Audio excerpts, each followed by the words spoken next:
Boa noite a todos, aqui é o Rodolfo da Cutelaria Punhos de Aço.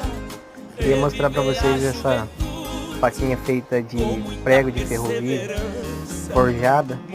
Uma peça simples, mas diferente. Para quem gosta de uma faca diferenciada, essa é única. Esse detalhe trançado, torcido no cabo da empunhadura.